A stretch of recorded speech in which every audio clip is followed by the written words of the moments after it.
The sentence that reopened basketball's greatest war. One sentence. That is all it took to drag Michael Jordan, Scottie Pippen, LeBron James, Rich Paul, Gilbert Arenas, and half the NBA world back into the same firestorm. Rich Paul said on a podcast and said, if you unplug Scottie Pippen from those Chicago Bulls teams, Michael Jordan is 0 for 6. Not 5, not 3, 0. 6 finals appearances, 6 championships, erased with 1 cent. And the second those words hit the internet, NBA fans knew exactly what was coming next. Because this was never just about Scottie Pippen. This was about Jordan's legacy. This was about LeBron's case for the throne. This was about whether championships are team achievements or weapons people use when the GOAT debate starts getting uncomfortable. And then Kwame Brown heard it. Kwame did not sit back. He did not soften his words. He came straight at the entire argument and said what a lot of old school basketball fans were already thinking: there is no such thing as a sidekick ring. A championship ring is a championship ring. Same team, same season, same banner, same parade, same history. But Kwame's real issue was not with giving Scottie Pippen credit. He made it clear that Pippen was elite, important, and absolutely necessary to the Bulls dynasty. His problem was the way Pippen was being used, not honored, but used as a tool to shrink Michael Jordan so LeBron James could look bigger. And that is where the story gets dangerous. Because if Jordan needed Pippen, then what about LeBron needing Dwyane Wade, Kyrie Irving, Anthony Davis, Ray Allen, Kevin Love? If we are going to question one legend's help, Kwame says we have to question everybody's help. So now the debate is bigger than one podcast clip. Was Rich Paul making an honest basketball point? Or was this another piece of the LeBron media machine? Was Gilbert Arenas just having fun? Or was Kwame right that the rules keep changing depending on which superstar people are trying to protect? Drop your city in the comments right now. If you think there is no such thing as a sidekick ring, press 1. If you think Jordan's rings mean more than Pippen's, press 2. And subscribe, because this NBA debate is about to get a lot uglier. The comment that split the room: Rich Paul's statement did not sound like a casual opinion. It sounded like a challenge. When he said Jordan would be 0 for 6 without Scottie Pippen, he was not simply praising Pippen. He was touching the most protected part of Michael Jordan's legacy. 6 finals, 6 wins, 0 losses. That record has always been the mountain in the GOAT debate. No matter how long LeBron plays, no matter how many points he scores, no matter how many eras he survives, Jordan's perfect finals record still sits there like a locked door. And every few months, someone tries to find a new key. This time, the key was Scottie Pippen. The argument sounded simple on the surface. Jordan needed Pippen. That part is true. No dynasty is built by one man. But the way the statement was framed made it feel different. It did not sound like Jordan needed great teammates. It sounded like Jordan's greatness depends on Scottie more than people admit. And that is why the internet exploded. Because NBA fans know this game. They know when a compliment is really a weapon. They know when someone is not just lifting Pippen up, but using Pippen's name to pull Jordan down. Kwame Brown saw it immediately. To him, this was not basketball history.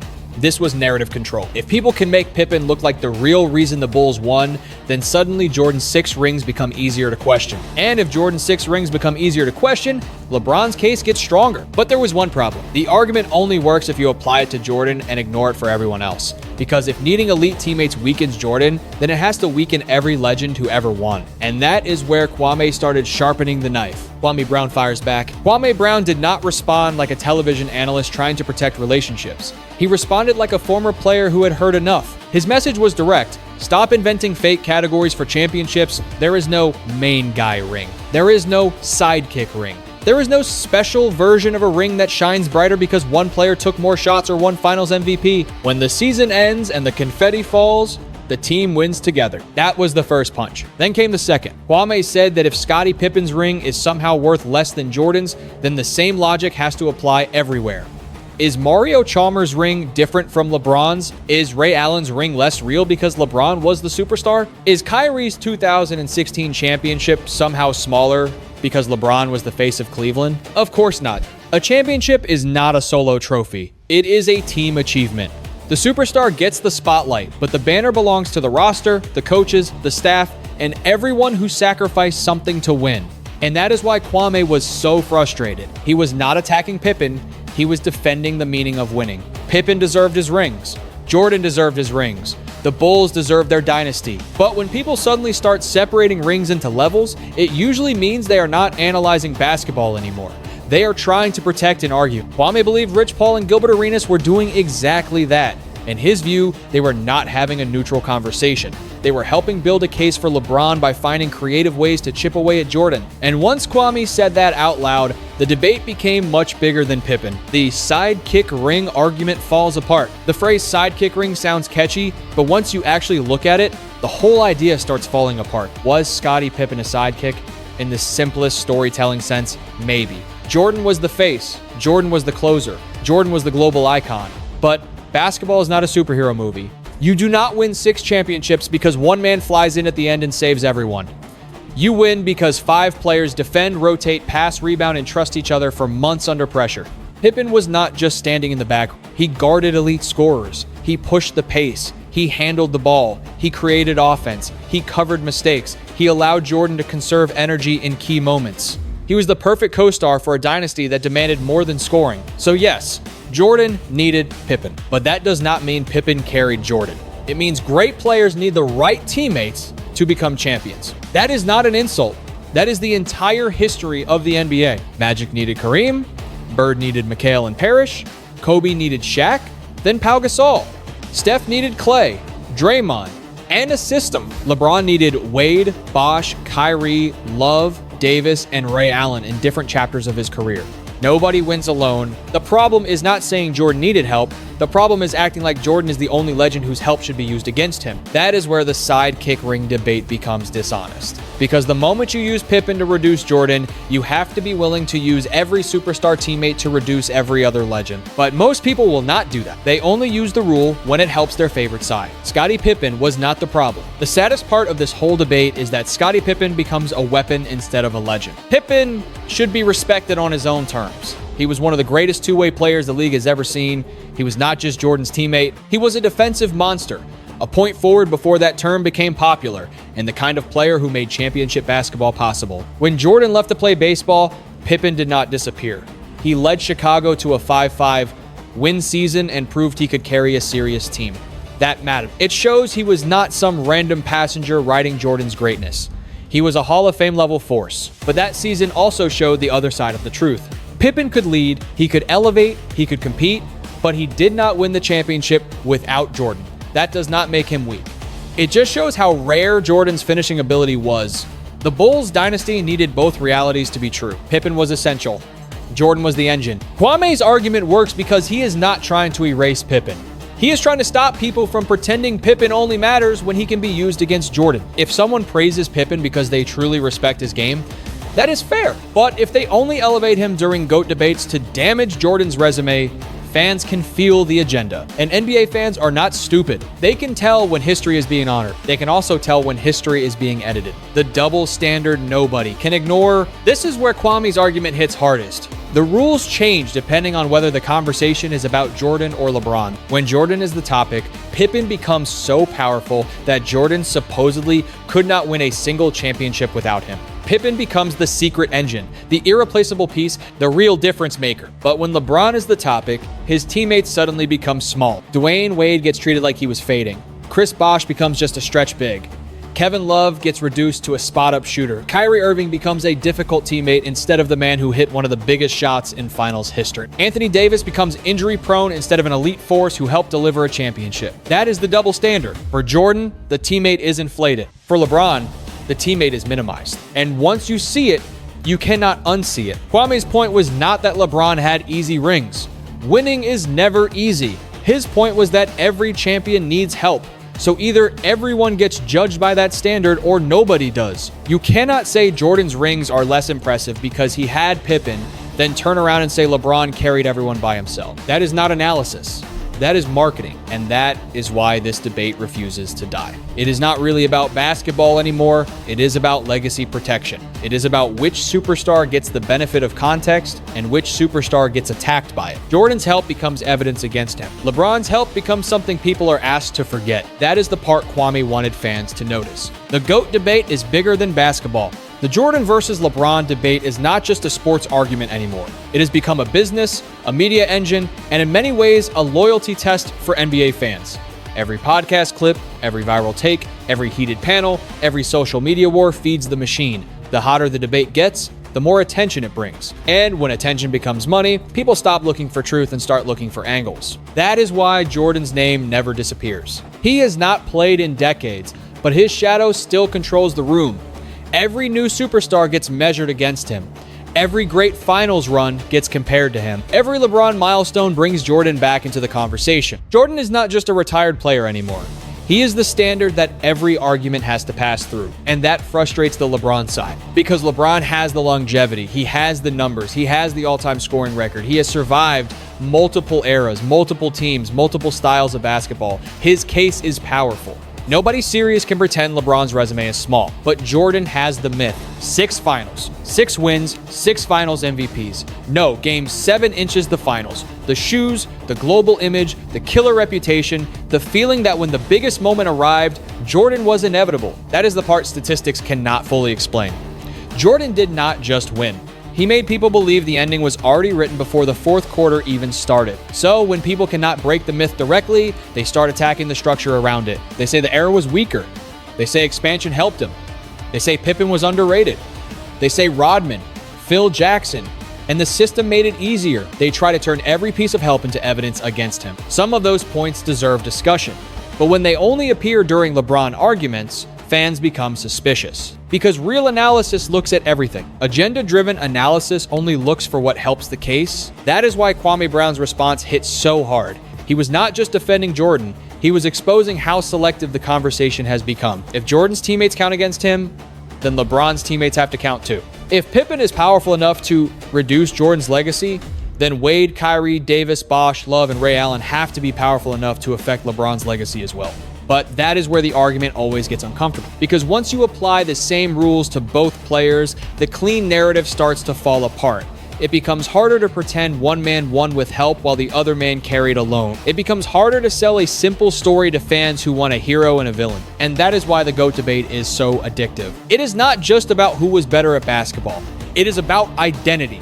Jordan fans hear these arguments as disrespect toward the player who defined greatness for them. LeBron fans hear criticism as refusal to accept the modern king. Each side feels like history is being stolen from them. That emotion is what keeps the debate alive, and every media personality knows it. Say Jordan is untouchable, and LeBron fans show up angry.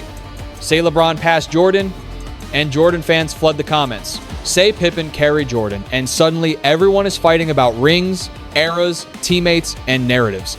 That is why this one Rich Paul comment became bigger than one sentence. It reopened the wound that never fully healed. What history actually shows, history does not say Jordan won alone. History says Jordan was the best player on a perfectly built team. That is the truth. The Bulls were not just Michael Jordan scoring 40 every night while everyone watched. They were disciplined, tough, defensive, mentally strong. Pippen gave them versatility. Rodman gave them rebounding and chaos. Kerr gave them shooting. Harper gave them size. Phil Jackson gave them structure, but when everything tightened, Jordan was the closer. That is why his legacy became what it became. Not because he had no help, but because when help got him to the biggest stage, he finished the job every single time. That difference matters. Pippen could control a game in ways that casual fans did not always notice. He could defend the opponent's best wing, bring the ball up, create mismatches, and keep the system flowing. Rodman could change a series without needing plays called for him. Kerr could hit the shot when the defense collapsed. Phil could manage egos and pressure better than almost anyone. But Jordan was the player opponents feared most when the game slowed down and the season was on the line. That is not disrespect to the team. That is the hierarchy that history showed us. LeBron's history is different, but also incredible. He carried weaker teams early. He learned painful lessons in Miami. He delivered one of the greatest finals comebacks ever in 2016. He won in different cities, with different teammates, under different expectations. Both legacies are real. The problem starts when people try to make one legend taller by cutting the other one down. You do not need to erase Pippen to praise Jordan. You do not need to erase Wade or Kyrie to praise LeBron. And you do not need to pretend basketball is an individual sport just because the GOAT debate sounds cleaner that way. The honest answer is simple. Every dynasty is built by teams, but every dynasty also has a face. For Chicago, that face was Michael Jordan. For LeBron's teams, that face was LeBron James. Both can be true, but the internet does not reward balance. It rewards conflict. And that is exactly why this argument became so loud. When Jordan left Chicago, Pippen showed he could lead. That 5-5 win season mattered. It proved he was more than a second option. It proved he had superstar level impact, but the Bulls did not win the championship without Jordan. That also mattered. It shows there was a ceiling when the ultimate closer was gone. When LeBron left Cleveland the first time, the Cavaliers collapsed. That proved how massive his impact was, but when LeBron finally won, he did it with Wade and Bosh, then Kyrie and Love, then Davis. That does not weaken him. It simply places him in the same reality as every other champion. Great players need great help. The difference is what they do with it. That is the real historical test. Not whether a legend had teammates, but whether he maximized the team when the moment demanded it. Jordan did. LeBron did too in his own era. The debate is about degree, not existence. And that is why reducing everything to Jordan needed Pippen is too small. Of course he did, but Pippen needed Jordan too. The Bulls needed both. The dynasty was born from the combination, not from one man alone. History is not a weapon unless someone chooses to use it that way. The hidden reason this debate keeps coming back, the reason this debate keeps returning is not just passion, it is profit. Jordan versus LeBron is guaranteed attention. It does not matter how many times fans have argued it. It does not matter how many numbers are shown. The second someone says something controversial about Jordan, LeBron, Pippen, or championships, the clip spreads. People click because they are angry. People comment because they feel disrespected. People share because they want their side to win. That is the modern NBA media economy. A calm, fair conversation about Pippen's real value might get some respect, but a statement like, Jordan is 0 for 6 without Pippen creates a storm, and storms bring views. That is why Kwame believed there was more going on than basketball. In his eyes, the conversation was designed to provoke. It was built to make Jordan fans react and LeBron fans defend, and once both sides start fighting, everyone involved gets attention. That does not mean every person is acting with bad intentions, but it does mean fans should be smarter about what they are watching. Sometimes the most viral take is not the most honest take. Sometimes it is just the loudest one. And the danger is that real players become tools in the argument. Pippen stops being Pippen, Wade stops being Wade, Kyrie stops being Kyrie. They all become pieces in a never-ending legacy war. That is not fair to them. These players earned their careers. They earned their respect. Their names should not only matter when someone needs ammunition in the GOAT debate. The media understands exactly how emotional basketball fans are. Jordan fans are protective because they remember dominance. LeBron fans are protective because they watched greatness stretch across 2 decades. So when someone throws out a statement that feels disrespectful, both sides run to defend their guy, and that reaction becomes the product. The argument is sold back to the audience in clips, thumbnails, debates, reaction videos, and follow-up podcasts. One sentence becomes 10 conversations. 10 conversations become a week of content. And by the time people calm down, another hot take is ready to restart the cycle. That is why Kwame's follow the money point connected with so many fans. He was saying, look at who benefits when this fight keeps going. The people on the microphones benefit. The platforms benefit. The shows benefit. The brands benefit. But the truth often gets buried underneath the noise, and the fans are left arguing in circles. Was Pippen great? Yes. Did Jordan need him? Yes. Does that erase Jordan's greatness? No. Did LeBron need elite help? Yes. Does that erase LeBron's greatness? No. Those answers are not complicated. But they do not create the same fire as a wild statement designed to divide the room. That is the real lesson hiding under all the noise. Basketball history deserves more than agenda-driven arguments. Legends should be studied, not used. Teammates should be honored, not turned into weapons. But as long as Jordan versus LeBron remains the easiest way to start a fight, the debate will keep coming back, and somebody will always be ready to cash in. The final verdict. At the end of all this, the truth is not as complicated as the debate makes it sound. Scottie Pippen's rings are real, Michael Jordan's rings are real, LeBron James's rings are real. Every championship in NBA history required talent, sacrifice, timing, coaching, health, and trust. No superstar, no matter how great, climbed the mountain completely alone. But there is a difference between needing help and being carried. Jordan needed Pippen, but Jordan was still the defining force of the Bulls dynasty. LeBron needed Wade, Kyrie, Davis, and others, but LeBron was still the defining force of his championship teams. Greatness does not disappear because greatness had help. The smarter conversation is not who needed who. The smarter conversation is what did each player become when the pressure was highest. That is where legacy lives. Jordan became the ultimate closer. Pippen became the perfect championship partner. LeBron became the era-spanning superstar who kept reinventing himself. All three deserve respect, even if fans disagree about the ranking. And maybe that is the lesson fans should take from this entire storm. Respect the full story. Do not let hot takes erase teamwork. Do not let loyalty turn into blindness. And do not let media narratives convince you that honoring one legend requires destroying another. Because once fans start treating teammates like excuses, they miss what basketball actually teaches.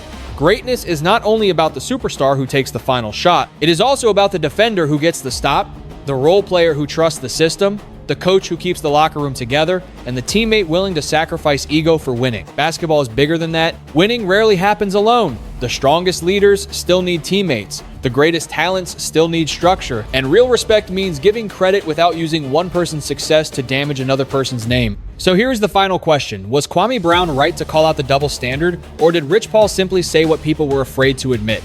If you think there is no such thing as a sidekick ring, comment 1. If you think Jordan's 6 rings still stand above everyone else, comment 2. If you believe LeBron has the stronger GOAT case, comment 3. Like the video, subscribe to the channel, share it with another NBA fan, and tell us where you are watching from. Because this debate is not over. It is only getting louder.